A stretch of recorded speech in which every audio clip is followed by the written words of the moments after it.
नमस्कार दोस्तों, स्वागत है आपका A to Z स्टोरीज अद्भुत ऑफिशियल पर। साधु संत फकीर गुरु रहबरों की सदा ही जय जयकार। भैरव विज्ञान तंत्र विधि सोमी। वस्तुओं और विषयों का गुणधर्म ज्ञानी व अज्ञानी के लिए समान ही होता है। ज्ञानी की महानता यह है कि वे आत्मगत भाव में बना रहता है, वस्तुओं में नहीं खोता। यह बड़ी प्यारी विधि है। तुम इसे वैसे ही शुरू कर सकते हो जैसे तुम हो। पहले कोई शर्त पूरी नहीं करनी है। बहुत ही सरल विधि है। तुम व्यक्तियों से, वस्तुओं से, घटनाओं से घिरे हो। हर क्षण तुम्हारे चारों ओर कुछ ना कुछ है। वस्तुएं हैं, घटनाएं हैं, व्यक्ति हैं, लेकिन क्योंकि तुम सचेत नहीं हो इसलिए तुम भर नहीं हो। सब कुछ मौजूद है लेकिन तुम गहरी नींद में सोए हो। वस्तुएं तुम्हारे चारों तरफ मौजूद है। लोग तुम्हारे चारों तरफ घूम रहे हैं। घटनाएं तुम्हारे चारों तरफ घट रही हैं, लेकिन तुम वहां नहीं हो या तुम सोए हुए हो। तो तुम्हारे आसपास जो कुछ भी होता है वही मालिक बन जाता है, तुम्हारे ऊपर हावी हो जाता है। तुम उसके द्वारा खींच लिए जाते हो। इसे समझो। तुम केवल उससे प्रभावित ही नहीं होते, संस्कारित भी हो जाते हो, खींच लिए जाते हो। कुछ भी चीज तुम्हें पकड़ ले सकती है और तुम उसके पीछे चलने लगोगे।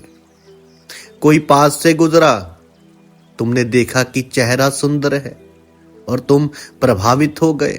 कोई सुंदर पोशाक देखा हो, उसका रंग, उसका कपड़ा सुंदर है, तुम प्रभावित हो गए।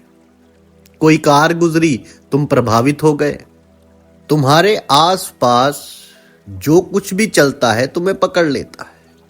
तुम बलशाली नहीं हो, बाकी सब कुछ तुमसे ज्यादा बलशाली है। कुछ भी तुम्हें बदल देता है। तुम्हारी भाव दशा, तुम्हारा चित्त, तुम्हारा मन, सब दूसरी चीजों पर निर्भर है। विषय तुम्हें प्रभावित कर देते हैं। यह सूत्र कहता है कि ज्ञानी और अज्ञानी एक ही जगत में जीते हैं। एक बुद्ध पुरुष और तुम एक ही जगत में जीते हो। जगत वही रहता है, अंतर जगत में नहीं पड़ता। अंतर बुद्ध पुरुष के भीतर घटित होता है। वे अलग ढंग से जीता है, वे उन्हीं वस्तुओं के बीच जीती है, लेकिन अलग ढंग से। वे अपना मालिक है।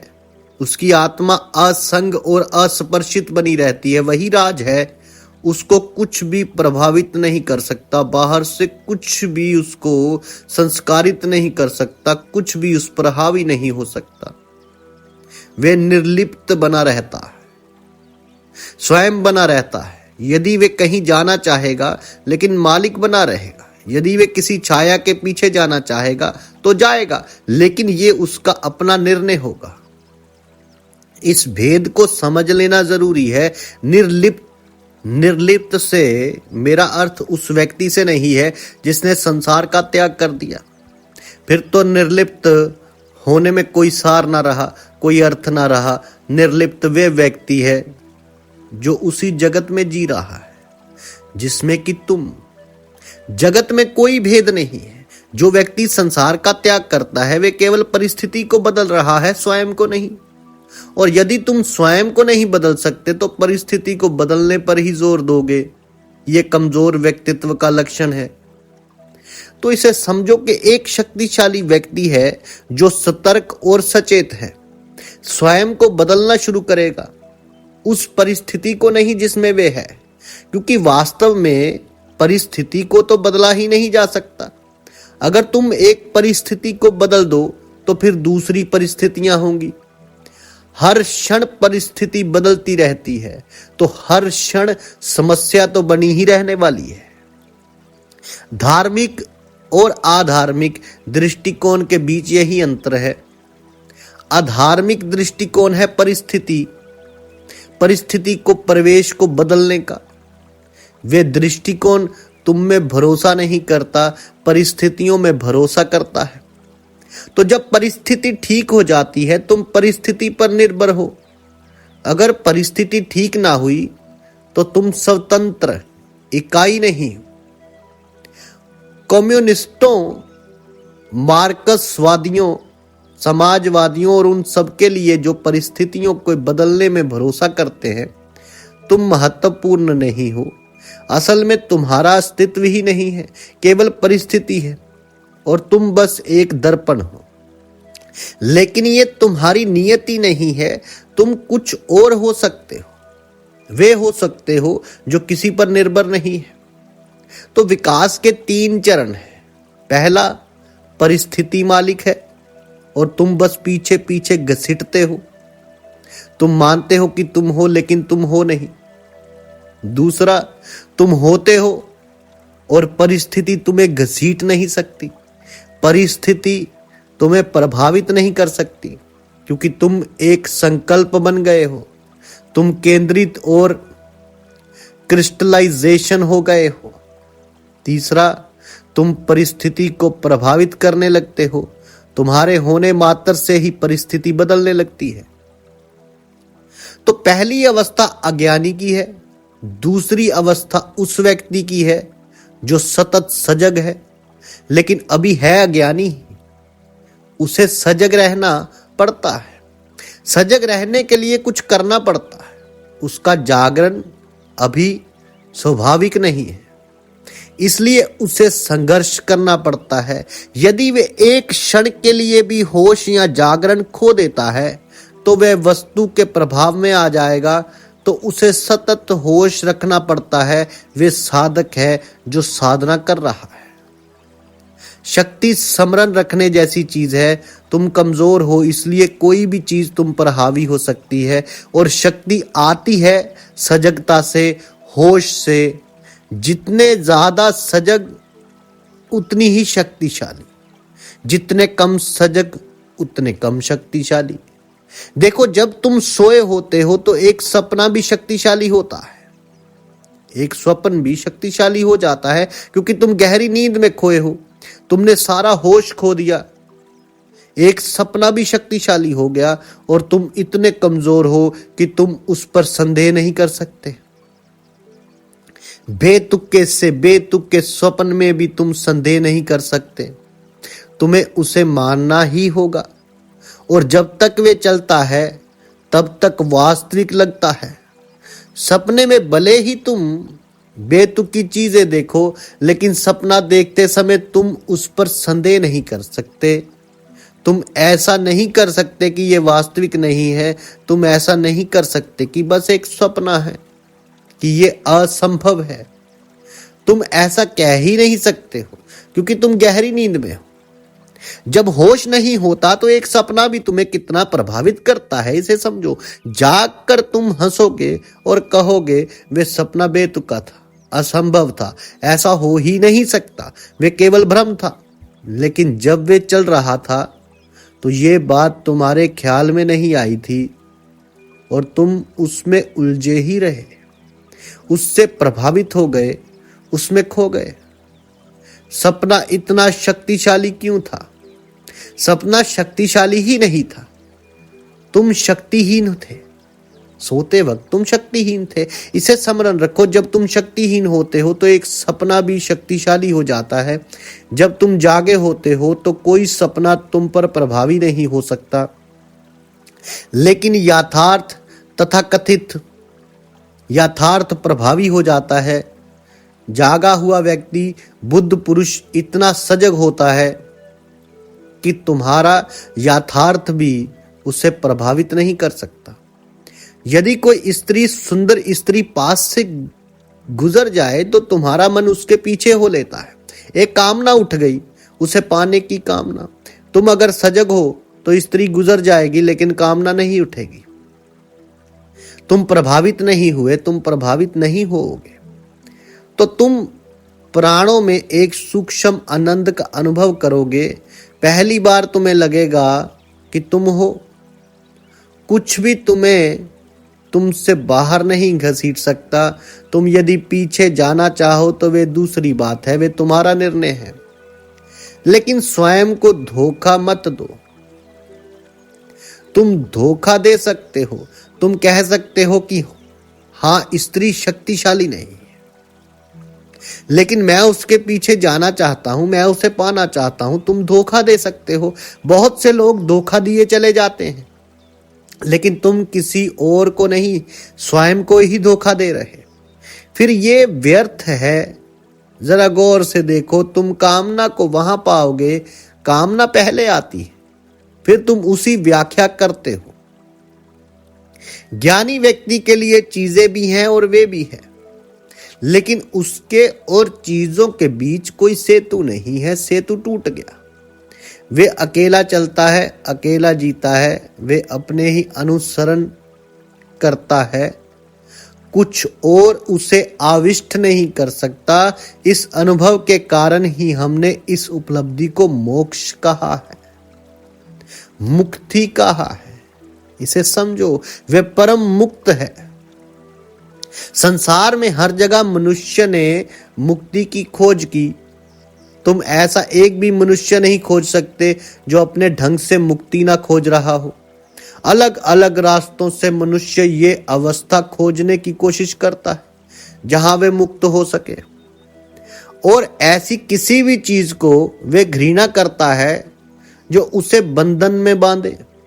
किसी भी चीज जो उसे रोकती है, बांधती है, उससे वे लड़ता है, उससे संघर्ष करता है। इसलिए तो इतने राजनीतिक संघर्ष हैं, इतने युद्ध हैं, इतनी क्रांतियां हैं। इसलिए तो इतने पारिवारिक संघर्ष हैं। पति और पत्नी, बाप और बेटा सभी एक दूसरे से लड़ रहे हैं। लड़ाई बुनियादी है, लड़ाई है मुक्ति के लिए। पति बंधन अनुभव करता है, पत्नी ने उसे बांध लिया है। अब उसकी स्वतंत्रता कट गई और पत्नी को भी ऐसा ही लगता है।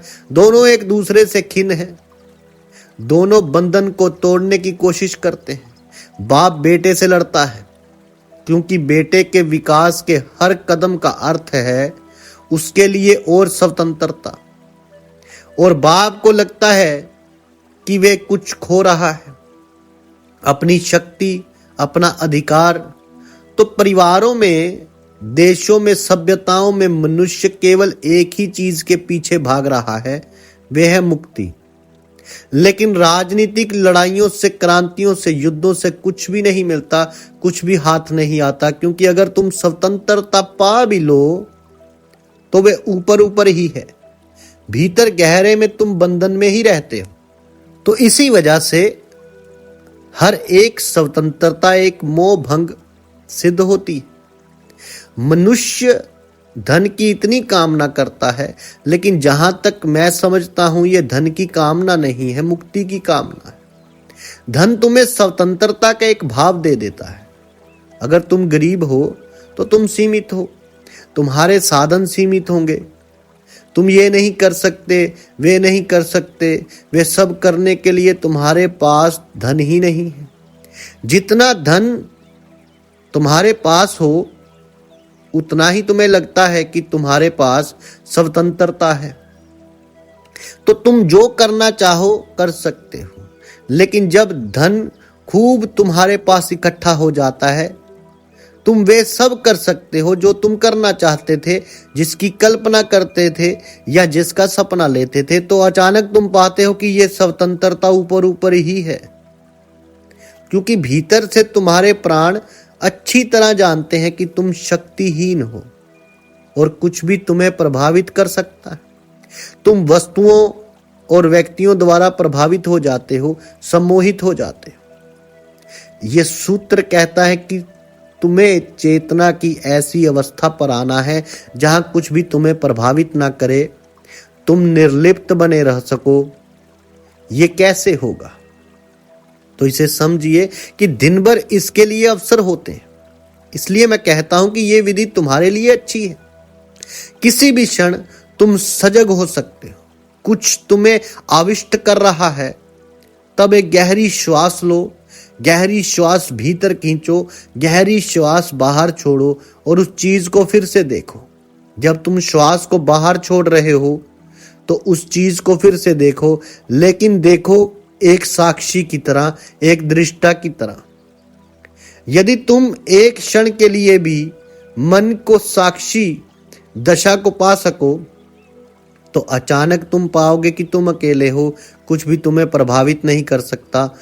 कम से कम उस क्षण में तो कुछ भी तुम में कामना पैदा नहीं कर सकता।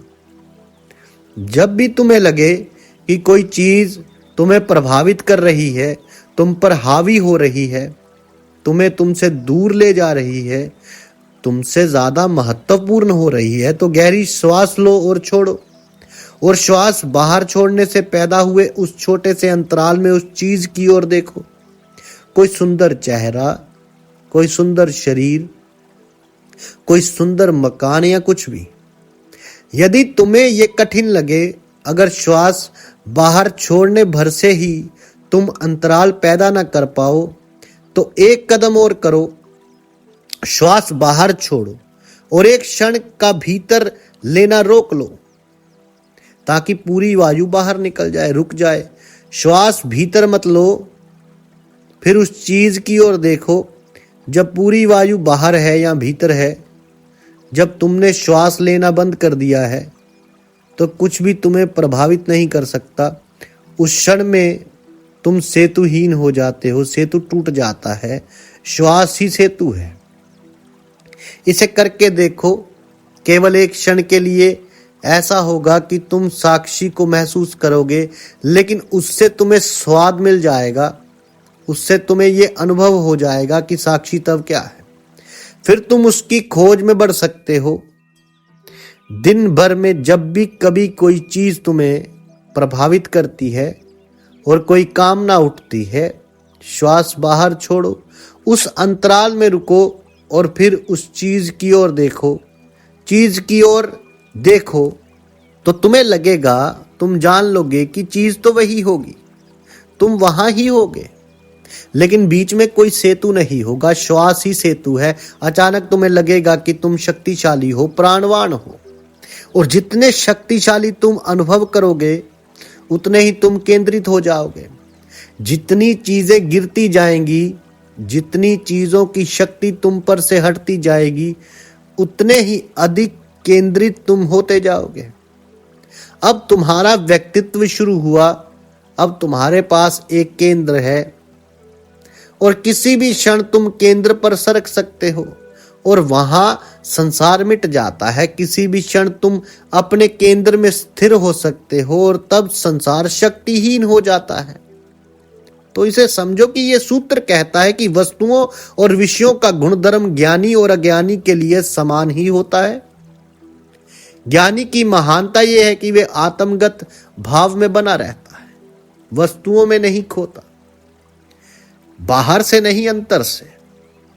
तो ये आत्मगत भाव में बना रहता है, वे स्वयं में बना रहता है, वे चेतना में केंद्रित रहता है।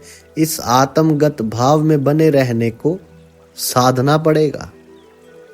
साधु साधता है। जितने भी अवसर तुम्हें मिल सके इसे करके देखो, और हर क्षण अवसर है, एक एक क्षण अवसर है। कुछ ना कुछ तुम्हें प्रभावित कर रहा है, बुला रहा है, बाहर खींच रहा है, भीतर धकेल रहा है। तो यहां एक पुरानी कहानी याद आती है कि एक महान राजा भर्तरी ने संसार का त्याग कर दिया। उसने संसार का त्याग कर दिया क्योंकि उसने पूरी तरह उसे जिया था और पाया था कि वे व्यर्थ है, संसार ही व्यर्थ है। ये उसके लिए कोई सिद्धांत नहीं था, ये उसकी जिया हुआ सत्य था। तो अपने स्वयं के जीवन से वे इस निष्कर्ष पर पहुंचा था। वे शक्तिशाली आदमी था, जीवन में जितना हो सकता था गहरे गया था। फिर अचानक उसने पाया कि ये सब व्यर्थ है, बेकार है। तो उसने संसार को त्याग दिया, सब त्याग दिया और जंगल में चला गया। एक दिन वे एक वृक्ष के नीचे बैठा ध्यान कर रहा था। सूर्य उग रहा था। अचानक उसने देखा कि वृक्ष के पास से जो छोटी सी पगडंडी गुजरती थी, उस पर एक बहुत बड़ा हीरा पड़ा है। उगते हुए सूरज की किरणें उससे टकरा कर वापस लौट रही थी। भर्तरी ने भी ऐसा हीरा पहले नहीं देखा था। अचानक बेहोशी के एक क्षण में उसे उठा लेने की एक कामना मन में जागी। शरीर तो अचल बना रहा, लेकिन मन चल पड़ा। शरीर तो रुक गया, लेकिन मन चल पड़ा। शरीर ध्यान की मुद्रा में सिद्धासन में था, लेकिन ध्यान अब वहां नहीं था। केवल मृत शरीर ही वहां था। मन जा चुका था, वे हीरे की ओर चला गया था। लेकिन इससे पहले कि राजा हिल भी पाता, तो आदमी अपने आने घोड़ों पर सवार अलग अलग दिशाओं से आए। कुछ आदमी अपने अपने घोड़े पे सवार कुछ अलग अलग दिशाओं से आए और एक साथ ही दोनों की नजर राह पर पड़े हीरे पर पड़ी। दोनों ने हीरे को पहले देखने का दावा करते हुए तलवार निकाल ली और निर्णय के लिए और तो कोई उपाय नहीं था। वे दोनों जूझ पड़े और एक दूसरे को समाप्त कर डाला। तो कुछ ही क्षणों में हीरे के निकट ही दो लाशें पड़ी थी। भर्तरी हंसा, अपनी आंखें बंद कर ली और फिर ध्यान में डूब गया। आखिर तब क्या हुआ, इसे समझो। उसे फिर से व्यर्थता का बोध हो गया। और उन दो आदमियों को क्या हुआ? हीरा उनके जीवन से भी ज्यादा मूल्यवान हो गया।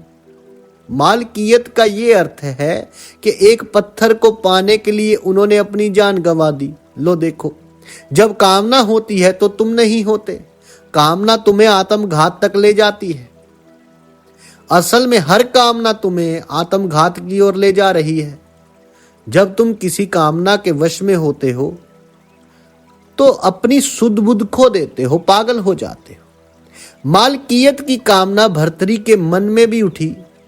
एक क्षणांग के लिए कामना उठी और वे उसे लेने के लिए उठ भी गया होता, लेकिन इससे पहले कि वे हिलता भी, दो दूसरे व्यक्ति वहां आए, आपस में लड़े और अगले ही क्षण सड़क पर दो लाशें उस पत्थर के पास पड़ी थी जो अपनी जगह पर वैसे का वैसा पड़ा था। भर्तरी हंसा और उसने अपने आंख बंद कर ली और ध्यान में डूब गया। एक क्षण के लिए उसका केंद्र खो गया था। एक पत्थर, एक हीरा, एक वस्तु ज्यादा शक्तिशाली हो गई थी, लेकिन केंद्र फिर लौट आया। हीरे के खोते ही पूरा संसार मिट गया और उसने अपनी आंखें बंद कर ली। तो सदियों से ध्यानी अपनी आंखें बंद करते हैं। क्यों? ये केवल प्रतीकात्मक है, प्रतीकात्मक है कि संसार मिट गया, कि देखने को कुछ ना रहा, कि किसी चीज का कोई मूल्य नहीं, देखने योग्य कुछ भी नहीं। तुम्हें यह सतत स्मरण रखना पड़ेगा कि जब भी कामना उठती है तुम अपने केंद्र से बाहर निकल जाते हो। ये बाहर जाना ही संसार है। फिर वापस लौट आओ, फिर से केंद्रित हो जाओ। ये तुम कर पाओगे। इसकी क्षमता हर किसी के पास है। आंतरिक संभावना तो कोई भी कभी नहीं खोता, वे हमेशा रहती है। तुम वापस लौट सकते हो। अगर तुम बाहर जा सकते हो तो भीतर भी जा सकते हो। अगर मैं अपने घर से बाहर जा सकता हूं तो वापस भीतर क्यों नहीं लौट सकता? तो वही रास्ता तय करना है, वही पैर काम करने में लाने हैं। तो अगर मैं बाहर जा सकता हूं तो भीतर भी आ सकता हूं। हर क्षण तुम बाहर जा रहे हो, लेकिन जब भी तुम बाहर जाओ स्मरण करो और अचानक वापस लौट आओ, केंद्रित हो जाओ। अगर शुरू में थोड़ा कठिन लगे तो एक गहरी श्वास लो, श्वास बाहर छोड़ो और रुक जाओ। इस क्षण में उस चीज की ओर देखो जो तुम्हें आकर्षित कर रही है। असल में तुम्हें कुछ आकर्षित नहीं कर रहा था, तुम आकर्षित स्वयं ही हो रहे थे। उस निर्जन वन में राह पर पड़ा हीरा किसी को आकर्षित नहीं कर रहा था, वे तो बस वहां पड़ा हुआ था। हीरे को पता भी नहीं था कि भर्तरी आकर्षित हो रहा है, कि कोई अपने ध्यान से, अपने केंद्र से विचलित हो गया। हीरे को कहां पता था? तो हीरे को पता भी नहीं था कि दो लोग उसके लिए लड़े और अपनी जान गंवा बैठे। तो कुछ भी तुम्हें आकर्षित नहीं कर रहा, तुम आकर्षित हो रहे हो। जाग जाओ और सेतु टूट जाएगा और तुम भीतर का संतुलन वापिस पा लोगे। इसे जब भी ख्याल आ जाए करते रहो, जितना करो उतना अच्छा। एक क्षण आएगा जब तुम्हें इसे करना ही जरूरत नहीं पड़ेगी, क्योंकि तुम्हारी आंतरिक शक्ति तुम्हें इतना बदल देगी कि चीजों का आकर्षण खो जाएगा। यह तुम्हारी कमजोरी ही है जो आकर्षित होती है। अधिक शक्तिशाली बनो और कुछ भी तुम्हें आकर्षित नहीं करेगा। केवल तभी तुम पहली बार अपने प्राणों के मालिक होते हो और उससे तुम्हें वास्तविक मुक्ति भी मिलेगी। तो कोई राजनीतिक स्वतंत्रता, कोई आर्थिक स्वतंत्रता, कोई सामाजिक स्वतंत्रता बहुत सहयोगी नहीं होगी। ऐसा नहीं कि उनमें कुछ खराबी है, वे अच्छी हैं, अपने आप में अच्छी हैं, लेकिन वे स्वतंत्रताएं तुम्हें ये सब ना दे पाएंगी जिसके लिए तुम्हारा अंतरतम अभिलाषा कर रहा है। चीजों से, वस्तुओं से स्वतंत्रता किसी वस्तु या व्यक्ति से मोहित होने की, किसी भी संभावना से मुक्त स्वयं होने की स्वतंत्रता है। तो इसे समझो और इस विधि को करो। साधु संत फकीर गुरु रहबरों की सदा ही जय जयकार। जल्दी मिलते हैं एक नई वीडियो के साथ। तब तक के लिए आप सबका धन्यवाद। आप सबके भीतर बसे उस परमात्मा को मेरा प्रणाम।